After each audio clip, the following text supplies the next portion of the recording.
ajma'in amma ba'du. Sumpah Pemuda. Sumangga langkung rumiyin kita tansah ngaturaken puji syukur dhumateng Gusti ingkang Maha Agung.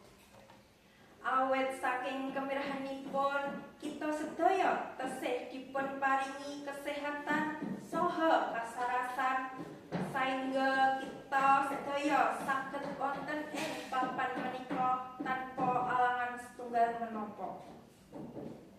Wonten ing pepanggihan menika tema ingkang badhe kula aturaken inggih menika Sumpah Pemuda. Sumpah Pemuda menika gadhahi andil ingkang ageng anggenipun Sumpah Pemuda. Jalaran saking Sumpah Pemuda menika kita saged paring ilmu saha pituduh menapa-menapa kemawon ingkang wonten ing Sumpah Pemuda. Sumpah Pemuda menika sakmenika sampun wonten ing jurang kepunahan. Jalaran sampun sekedhik generasi nem ingkang tertarik lan nglestarekaken Sumpah Pemuda.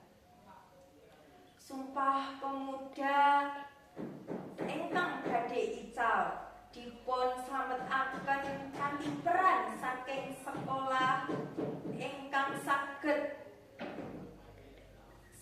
peranan menika.